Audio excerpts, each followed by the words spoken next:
আমার ছেলে মেয়ে আত্মীয় স্বজন কাকেও যেন আমার লাশ শুইতে না দেয়। শেষ শেষ দুনিয়াতে আমার আত্মায় কষ্ট পাইবে যে কি করলাম আর কি পাইলাম। আমি মন থেকে দিল থেকে তাদেরকেও অভিশাপ দিই, আমার মতো একদিন যেন তারা এই জায়গায় আসে।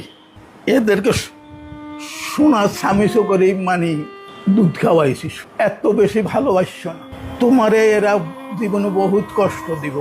আজ সেই কথা, তাদের কথাটা আমি অক্ষরে অক্ষরে পাইছি। আমার ভাবিরা কইতো, যখন বস্তা বড়ি বড়ি টাকা দিছিলাম তখন মানে সব ঠিক আছে। আচ্ছা বুঝলাম ছেলেরা হইতে পারে, এটা মানি নিলাম, কিন্তু মেয়েরা কেমনে হয়?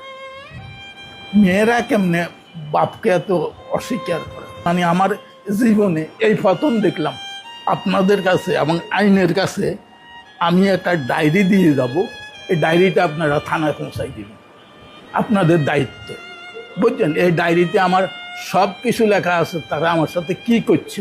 এই টাকা পয়সাটাই হইল আমার সবচেয়ে জীবনের কাল। ওনাদের গানের উপর আমার উঠাই দিয়ে গেছে, আজ পর্যন্ত দেখতে আসেনি। অন্তত খোঁজটা নেয় না, দেখেন দূরে কথা, খোঁজটা নেয় না। এইটা কি ধরনের ছেলে? এটা কি অশিক্ষিত? অশিক্ষিত হইল এক কথা, আর আমার মেয়ে কি অশিক্ষিত?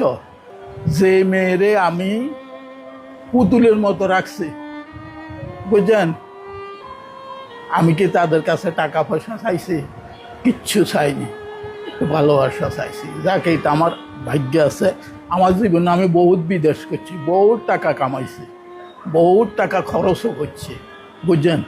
আজ দুরবস্থায় ওনাদের ধার পান্তে পড়ে আছি, ওনাদের দয়ায়। ওনারা যে এতটুকু করছে, এতটুকু করে, এটা আমার জন্য হাজার।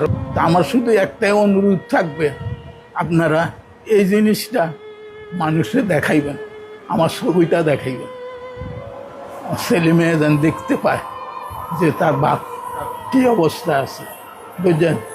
বিদেশেও ছিলাম আমি 95 হইতে, সৌদি আরবে ছিলাম 2016 সাল পর্যন্ত, বুঝলেন?